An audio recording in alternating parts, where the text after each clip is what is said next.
My name is Davis Wardwell. I'm 18 My name years is old. Lisa My name is Hannon. Noah Blunt. I'm the student pastor here Trio at Westside. Quinn. I'm actually Charlie's cousin. David Thomas, here with Charlie. Austin Gregory.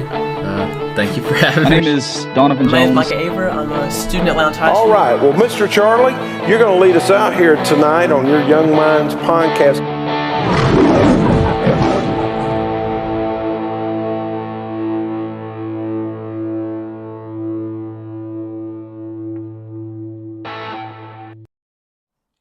All right, welcome back to the podcast. I'm so glad to have Maggie Jo back with us today. I'm like I said, I'm so happy to have you back, and we're gonna talk about some of the things that I feel like I kind of glossed over in the last episode.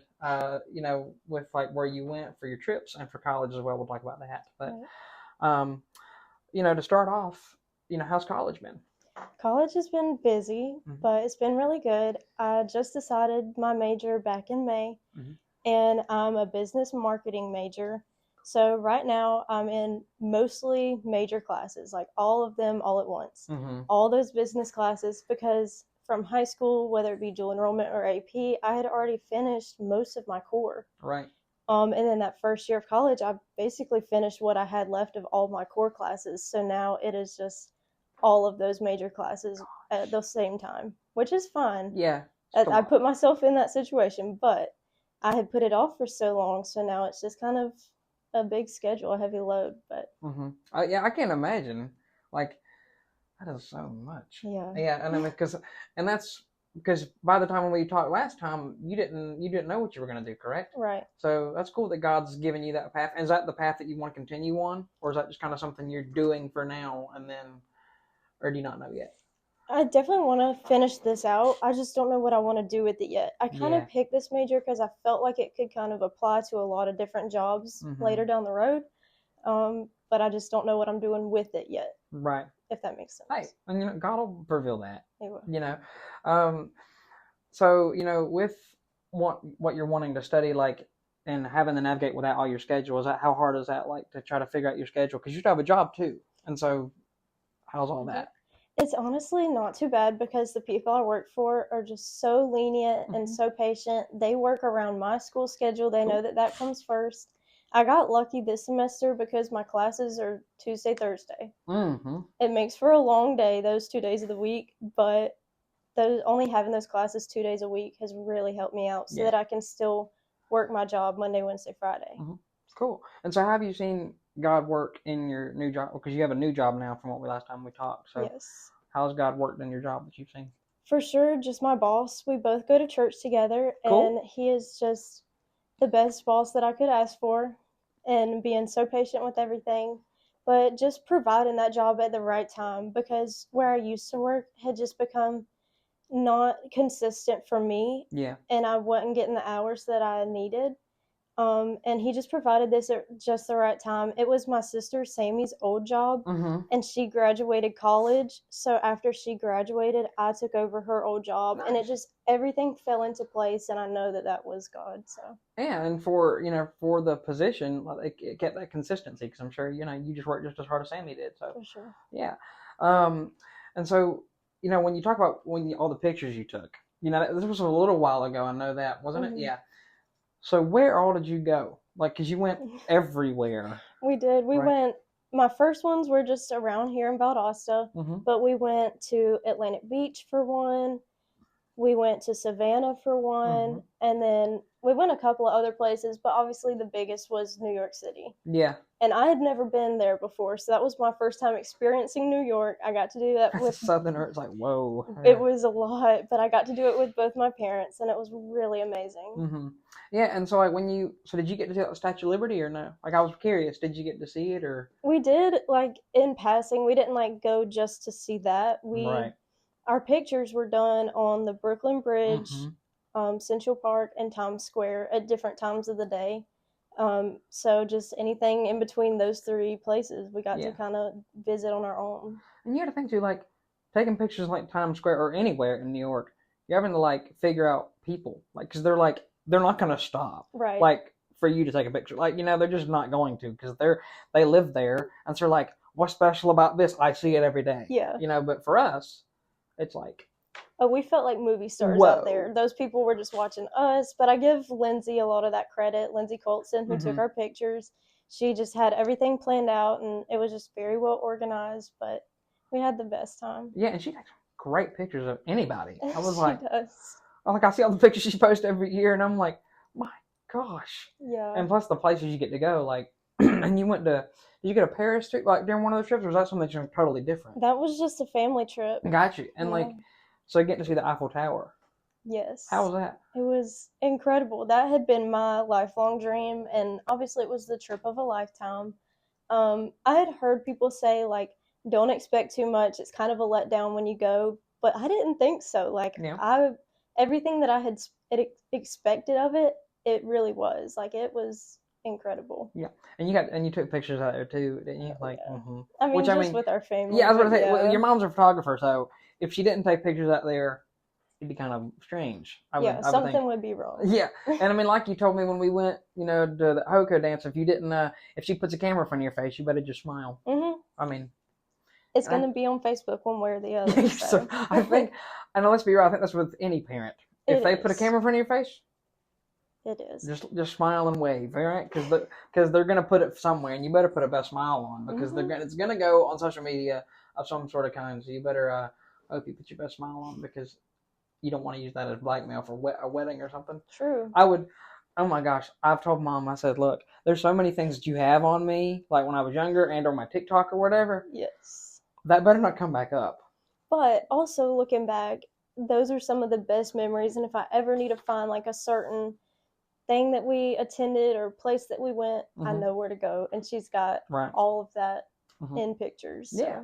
And how, like, traveling all those places, because you talked about already a little bit about traveling with your family. How was that, getting to experience that, like with the pictures and just going to Paris with your family? I mean, for me, I think it was just because I got to do it with my family made it that much better. Yeah. Like, I wouldn't have wanted to do it with anyone else. I was lucky enough that the school took a trip to Paris after graduation for us, but I'm glad that I got to do it with my family instead of on the school trip, just because we had, more leniency in our schedule, and obviously I just feel like I enjoyed it better with my parents and Sammy. So. Right.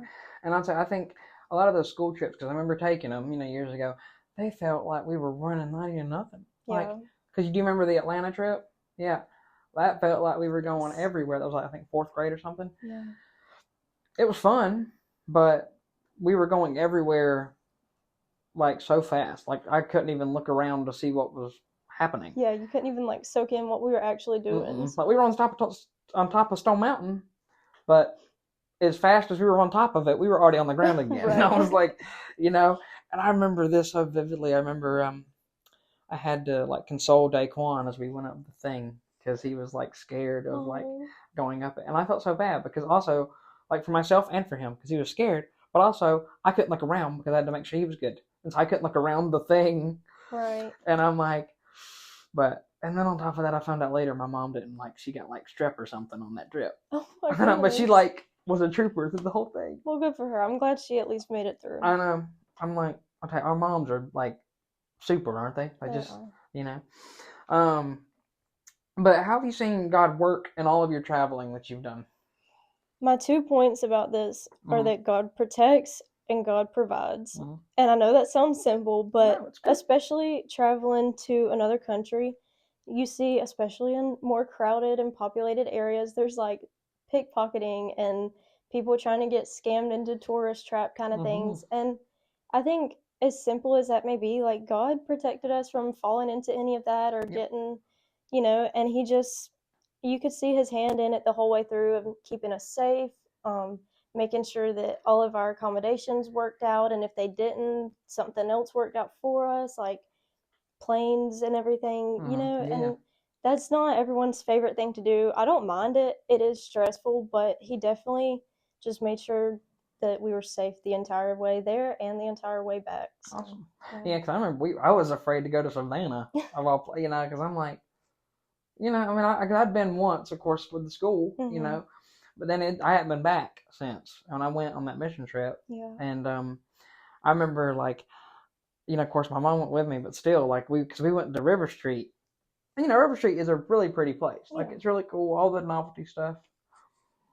But there's some, like, I don't want to be mean about it, but there's some interesting people on River Street. For Like, sure. and there was somebody that asked, I think it was Asa. He got asked, "You got $1?" And the guy's like, and Asa was like, "No." And the guy was like, and he's like, "Seriously?" It was like, whoa, back up, dude. Like, let us just Yeah. walk on, you know. But thankfully, like you said, God protects you in those moments, Right. and on those trips like that. Because I mean, we had a lot of fun, but also during that moment, I was like, "Oh shoot, I'm gonna have to like fight my way out of this one." And like you said, going back to the like Southern hospitality thing, like we're not used to anything Nope. outside of the Valdosta setting. Like anywhere to me traveling is just so different. Mm-hmm. And we expect more of people because that's kind of what we would do in a situation. Right. But that's not how everyone else was taught. So we have to kind of let God take us through that. And Yeah. Well, because I've even like seen like even videos, or if I go somewhere, they're like, people will be like, "Oh, you're from the South, aren't you?" We can take, because you know we're all like, you know, we just have that, I guess, I don't know, charm or something, or like, I don't know, because they don't have that. Like, I've even Yeah. heard from stories people talking about like up north, like just in, you know, the U.S. And that seems like so like odd because we do it all the time.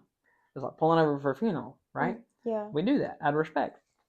Up north, you better not do that. You'll get run slap over. They don't do that.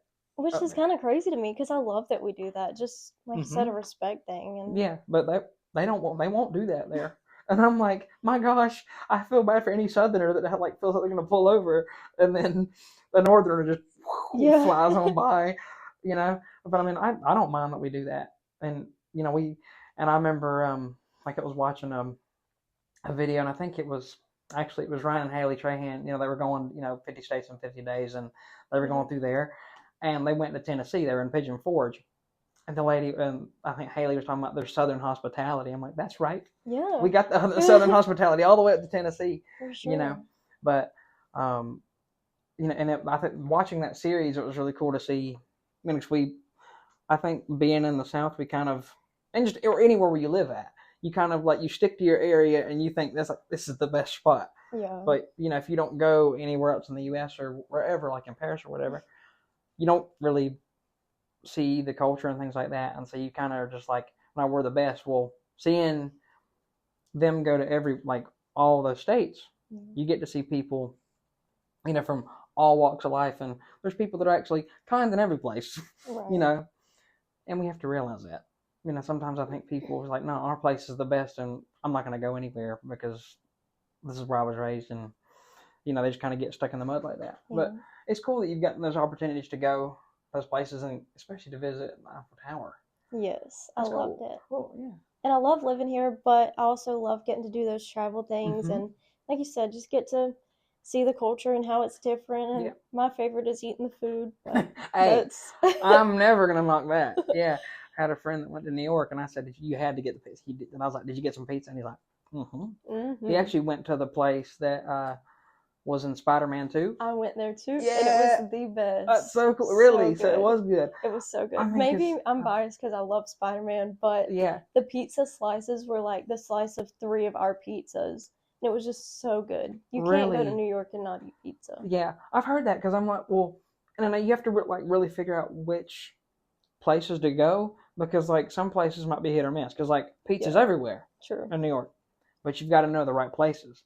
But I know though, because I'll probably go there one day. I haven't been yet, but I know I want to go one day. Mhm. I'm definitely going to go there, and it better still be open, because I'm going to be mad if I get all the way up there and it's not open. I'm sure it will be. You know, because it's really popular still. Yeah. Yeah, and because I had to ask, I was like, you know, when my friend went up there, I was like, you had to go up there, and he's like, oh yeah, I even did the Tobey Maguire dance when I walked out of there. I'm like, you did not. I was like, come on.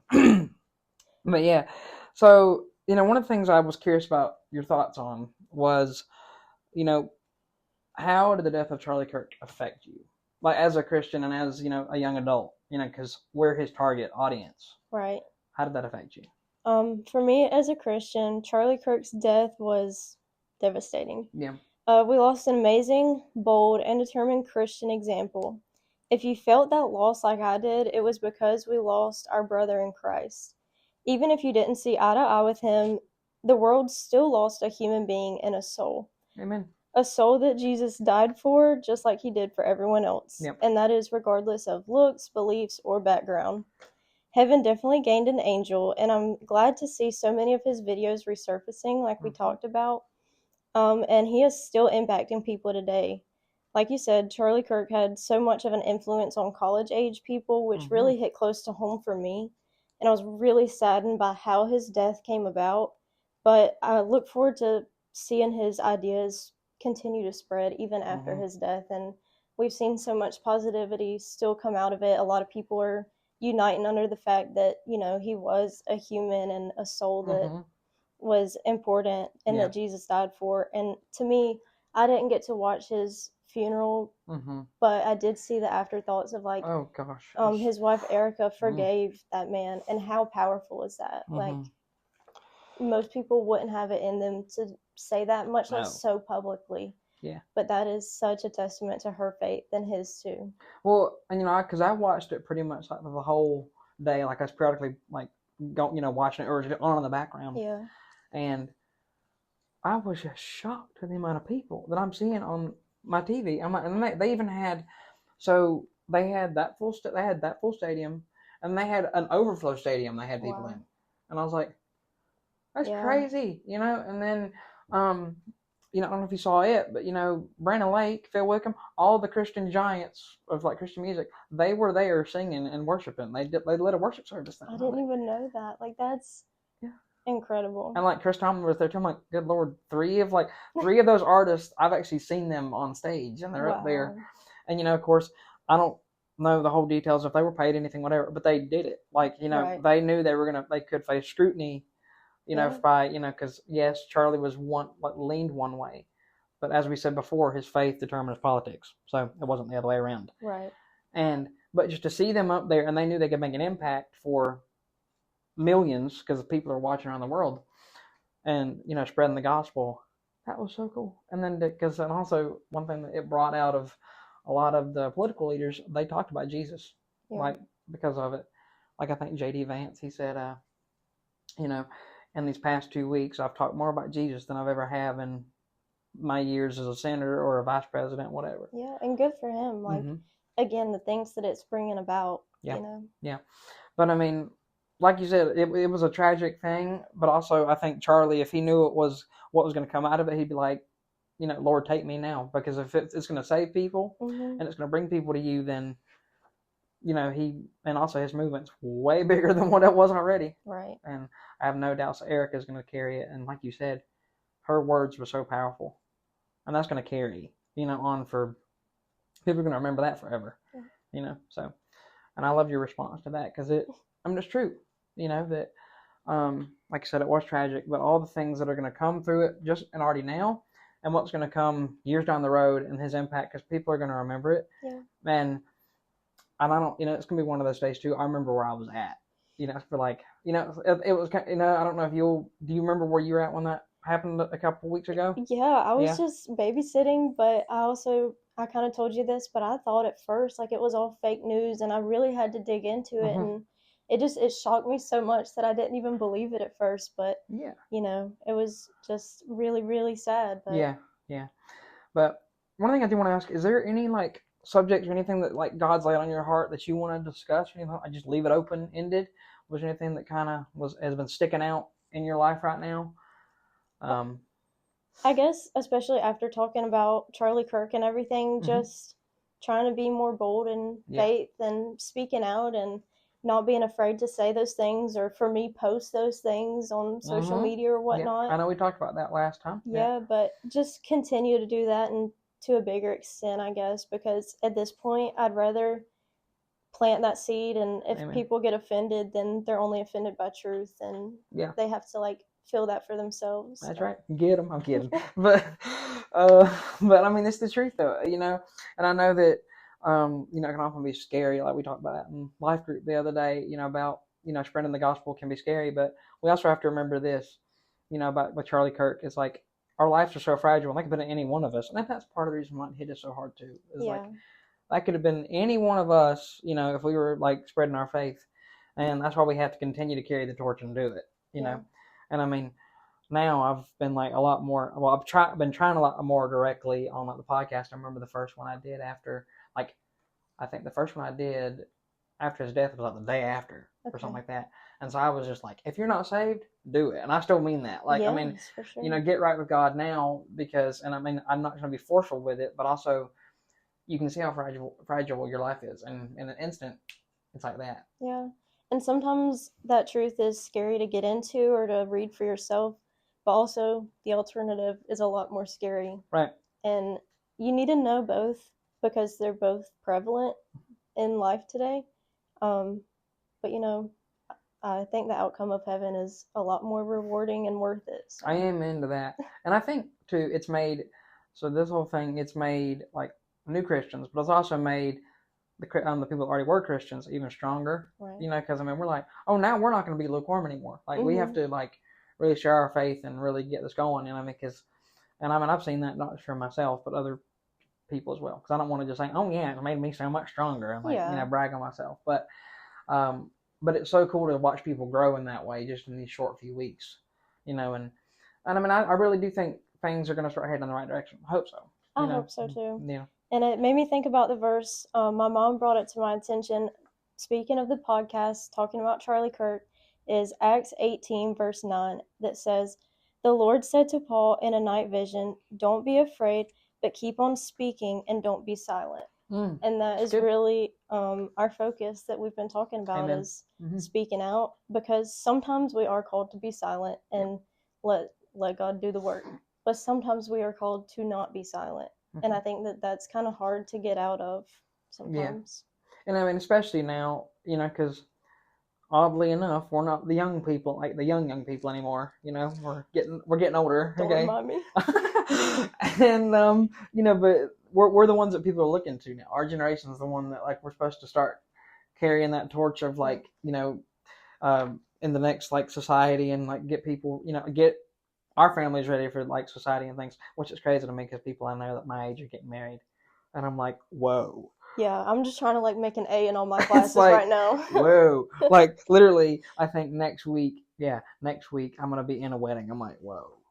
And they're people my age. I'm so happy for them. It's just crazy. It is crazy. It's like, are we really at that point? Like, I thought we were just in the 4th grade. We were. It's like, it's insane. 15 years ago. Hasn't been that long.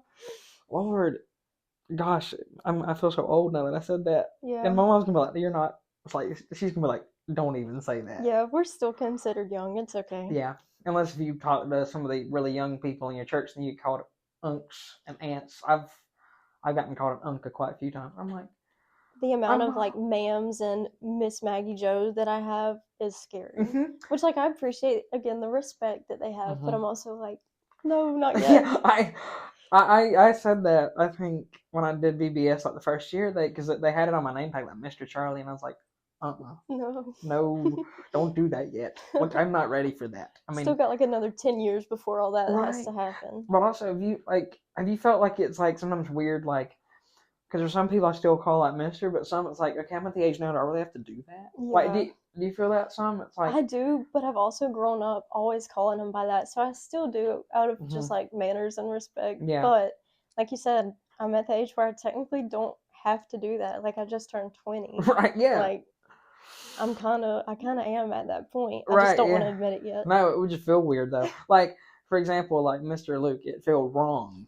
Really wrong to just call him like, hey Luke, like like it feels wrong just saying it. I know. Like, or and I remember when I went over to his house and it was the cutest thing, but also the funniest thing. His wife was in there. She didn't say much, but the only thing that she did say was asked him a question. She called him Timmy, and I was like, I love that. That's so good. Especially to us because we definitely never knew him like that. So. Right? Yeah. And I mean, but like just me saying.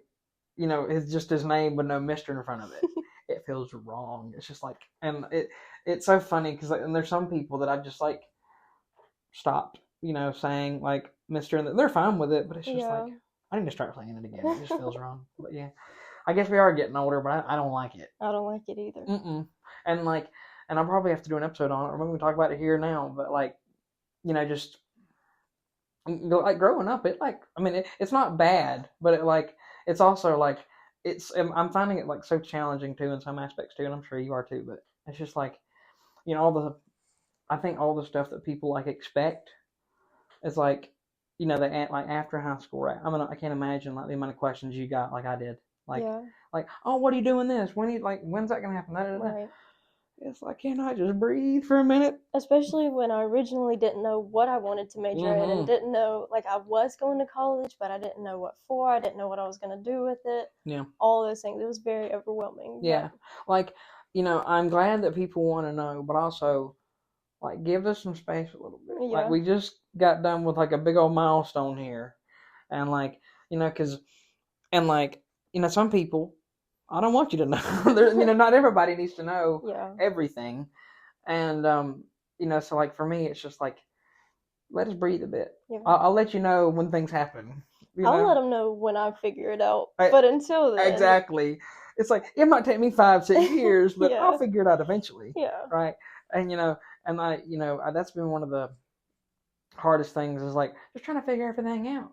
But also it feels like, because I've been always like, been a bit anxious, so like all these people ask me questions, I'm like, can we just not do that? Yeah. But I just want to encourage people, if you're feeling that same way, God's going to work all that out. He will. It may take a little bit. It might, but it will eventually work itself out through God, and you'll definitely be able to see His hand in all of it. Yeah. Especially if He made you wait a little bit longer than your friends or what you thought was going to happen, you'll look back and be like, no, that was for a reason. Yeah. So. And I'm already seeing that now. So I'm like, because there's been about a year ago, I'm like, God, like, what do you got me doing? I'm just like sitting here right now, like, and I felt like another thing that I think this is probably a lie from the devil. He kept putting in my head was, that you're like, people are like looking at you and they're thinking he's not doing a single thing. Like, because literally, I kind of felt like that, but I was doing the podcast still, but that's always been a hobby. Mm-hmm. And so like, I'm talking about like a job or something like that. And so at the time I was like, are people really like thinking that? But of course they don't care. But they don't care that much. No. But that's what the devil will do, is he'll put those thoughts in your head to, to discourage you. And, because I had a conversation with somebody and they said, as long as people see you're making effort, and then also it helps you, it's more for you mainly. Mm-hmm. If you're making effort, you can kind of, the devil, all those thoughts are going to be pushed away. And that's the truth. It worked, and also 2 people did get off my back too. So it kind of does help. So, but like I said, just to encourage people, especially during that time, because I know there's plenty of people that are, that just graduated, or maybe in our class that just hasn't figured things out yet. That's totally fine. Yeah. Like, you're young still, you either around 18, 19, 20, you're good. Like, and I know it's cliche because people would tell me this, but it is true that, like, you have the time now to figure it out. Mm-hmm. If you wait so long, it might be harder down the road, but, like, we really do have the time. Mm-hmm. So use that to your advantage. Yeah.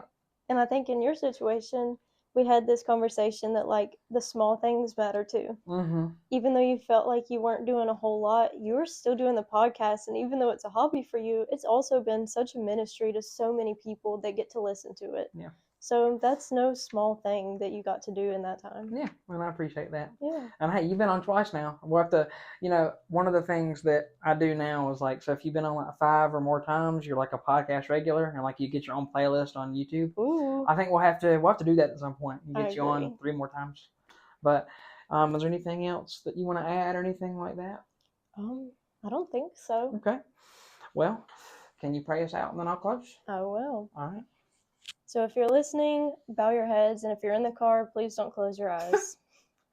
Dear God, I pray that my words have been pleasing and honoring to you. I pray that I continue to say and do things according to your will in my life. Please open the hearts of Charlie's listeners to your truth and let them seek you first in all things. Thank you for this wonderful ministry and the ability to speak freely about your love. Thank you for your daily blessings and forgiveness. In Jesus' name, amen. Amen. Well, thank you for coming back on again. And whoever's listening, I pray that this blesses you, because I know it blessed me today. And I just can't wait to see what God does with it. Same. Thank you so much. Of course. With another episode of the Young Minds Podcast coming to a close, I just want to remind you that you are never alone and faith is action. So let's get out there.